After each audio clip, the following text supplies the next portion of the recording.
रानी Kamlapati station. बीते कुछ दिनों से अखबारों और न्यूज चैनलों में यही एक नाम बार बार सुनने को मिल रहा है। तरह तरह से रानी कमलापति का इतिहास बताया जा रहा है। सरकार की उद्घोषणा है कि उन्होंने भोपाल की आखिरी हिंदू महारानी, गौड़ महारानी रानी कमलापति को इतिहास में उनका वांछित स्थान दे दिया है। रानी कमलापति को उनका गौरव दे दिया है। रानी कमलापति जिन्होंने अपनी पति के मृत्यु के बाद कभी भी दरवाजे के बाहर कदम नहीं रखा। रानी कमलापति जिन्होंने अपने पति के हत्यारे और अपनी ऊपर बुरी नजर डालने वाले चैन शाह को लेकर ये कसम खाई कि उसकी आंखों को अपने पैरों तले रौंद देंगे। उन रानी की अपेक्षा वैभव की थी क्या? रानी कमलापति की अपेक्षा प्रतिशोध की थी। और रानी कमलापति के जीवन का सबसे बड़ा कोई खलनायक था तो वो दोस्त मोहम्मद खान था, जिन्होंने झोंके और फरेब से उनका राज्य हथिया लिया, जिसके कारण रानी कमलापति को अपने इकलौते पुत्र के प्राणों का समर्पण करना पड़ा, अपने स्वयं के प्राण देने पड़े। आज रानी कमलापति हमारे सामने होती तो उनकी अपेक्षा क्या होती?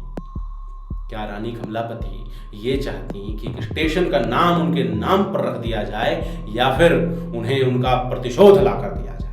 नमस्कार, मैं सौरभ कुमार, आप देख रहे हैं आयुध और हमारे आज के वीडियो में हम बात करेंगे रानी कमलापति और दोस्त मोहम्मद खान के इतिहास के बारे में।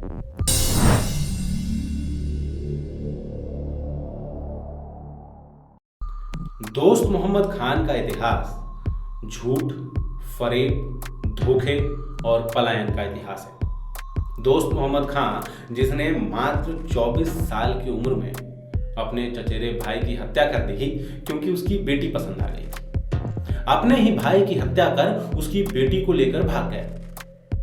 वहां से भागकर उत्तर प्रदेश में जलाल खान के यहां पहुंचा। जलाल खान ने उसे शरण दी और साल भर के अंदर जिस जलाल खान ने उसे शरण दी थी उसी के दामाद की हत्या कर दी। वहां से भागकर मुगलों की सेना में शामिल हो गया। फिर जब मुगलों और मराठों की जंग छिड़ी तो सेना छोड़कर भी भाग गया। वहां से भागकर मालवा आ गया। मालवा में भी उसके षड्यंत्र जारी रहे। जब उसके षड्यंत्रों का पता महाराज को चल गया तो वहां से भागकर विदिशा आ गया। मंगलगढ़ के महाराज ने उसे अपने यहां दीवान बनाया, लेकिन उसने कुछ ही समय में उनके साथ भी धोखा किया, उनके साथ भी गद्दारी की और उनकी हत्या कर दी। भोपाल के बाहर एक राज्य हुआ करता था जगदीशपुर, जिसकी सीमाएं बड़ी बड़ी दीवारों से घिरी हुई थी। राज्य धन संपदा से परिपूर्ण था। दोस्त मोहम्मद खान ये जानता था कि वो कभी भी आमने सामने की लड़ाई में इस राज्य को जीत नहीं पाएगा। उसने षड्यंत्र रचा। देवरा चौहान, जगदीशपुर के राजा देवरा चौहान को सहभोज का निमंत्रण भेजा। उन्हें कहा कि आप अपने 16 विश्वास पात्र सैनिकों के साथ बेस नदी के तट पर आइए, साथ में खाना खाएंगे। नैतिकता और मूल्यों पर चलने वाले देवरा चौहान अपने 16 विश्वास पात्र सैनिकों के साथ बेस नदी के तट पर पहुंच गए। साथ में भोजन किया, मगर दोस्त मोहम्मद खान के दिमाग में कोई और ही फरेब चल रहा था। जब राजा और उनके सैनिक आराम कर रहे थे तो अचानक दोस्त मोहम्मद खान के इशारे पर तंबुओं की रस्सियां काट दी गईं। सोते हुए महाराज और उनके सैनिकों के गले रेत दी गई। बेस नदी का पानी उनके खून से लाल हो गया। ये घटना वहीं खत्म हो जाती, मगर उसके बाद उस जगह का नाम बदलकर हलाली रख दिया गया। और अफसोस कि इस रक्त रंजित इतिहास वाले हलाली डैम के किनारे पर भोपाल का हिंदू समाज पिकनिक मनाने के लिए जाता है। जगदीशपुर का इतिहास मिटा दिया गया, देवरा चौहान का इतिहास मिटा दिया गया और आज कुछ बचा है तो दोस्त मोहम्मद खान का बनाया इस्लाम नगर। वो आज भी वहां खड़ा रानी कमलापति को, देवरा चौहान को, भोपाल के समाज को मुंह चिढ़ा रहा है। रानी कमलापति अपने पति की हत्या करने वाले चैन शाह से बदला लेना चाहती थी। उनके मन में प्रतिशोध भरा था, मगर उनके ही समाज ने उनका साथ नहीं दिया। ऐसे में उन्होंने दोस्त मोहम्मद खान से मदद मांगी। वो नहीं जानती थी कि मदद के लिए वो किस सपोले को इशारा कर रही हैं, लेकिन दोस्त मोहम्मद खान ने उस मदद की चिट्ठी में अपने लिए अवसर देखा, एक नया षड्यंत्र देखा। उसने अपने सैनिकों के साथ चैन शाह के ऊपर आक्रमण कर दिया। युद्ध जीत गया और युद्ध के बाद चैन शाह के सैनिकों को बंदी बना लिया। उन बंदियों के सामने ये शर्त रखी गई कि अगर इस्लाम स्वीकार कर लो तो तुम सबको छोड़ दिया जाएगा। जिस स्थान पर उन कैदियों को छोड़ा गया वो स्थान आज भी बंदी छोड़ कहा जाता है।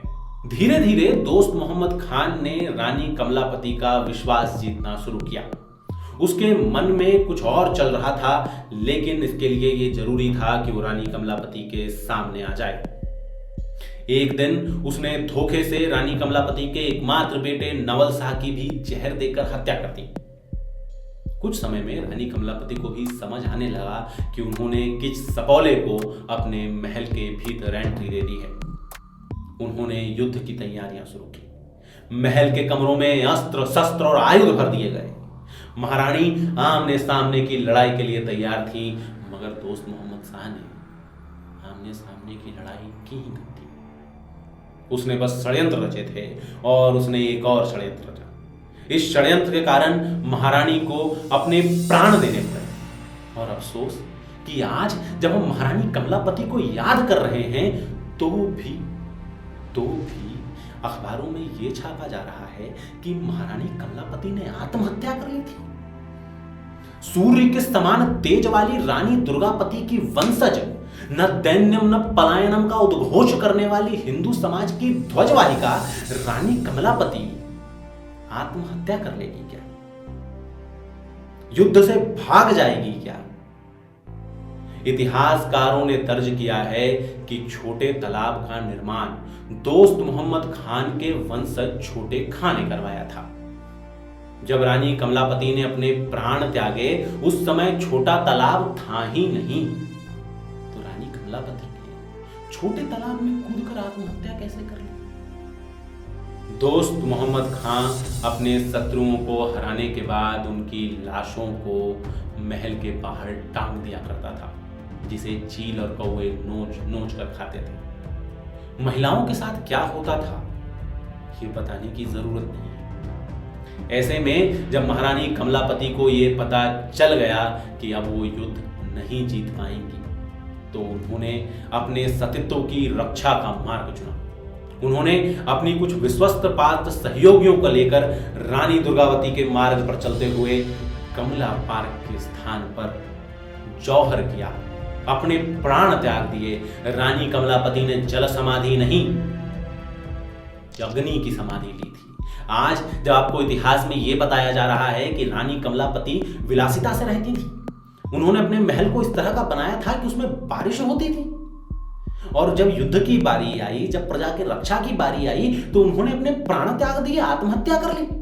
ये सब इसलिए किया जा रहा है ताकि आप अपने गौरवमयी इतिहास से दूर हो जाएं, आप अपना पौरुष भूल जाएं, आप महारानी कमलावती की वीरता को भूल जाएं।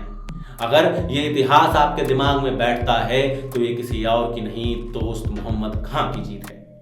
अगर सरकार और समाज सच में रानी कमलापति को उनका वास्तविक स्थान देना चाहती है, उनको उनका गौरव देना चाहती है, तो उनके लिए वैभव की नहीं प्रतिशोध की व्यवस्था करें। दोस्त मोहम्मद खान की सारी पहचान उसके झूठ और फरेब को उसी तरह जूतों तले रौंदा जाना चाहिए जिस तरह चैन शाह की आंखें रौंदी गई थी, तब जाकर कहीं रानी कमलापति को उनका वास्तविक स्थान, उनका गौरव प्राप्त हो। अगर आप मेरी बातों से सहमत हैं तो इस वीडियो को ज़्यादा से ज़्यादा लोगों तक शेयर करें। हमारे YouTube चैनल को सब्सक्राइब करें, बेल आइकन दबाएं। साथ ही आप हमें Facebook, Instagram, Twitter पर भी फॉलो कर सकते हैं। आपका बहुत बहुत धन्यवाद।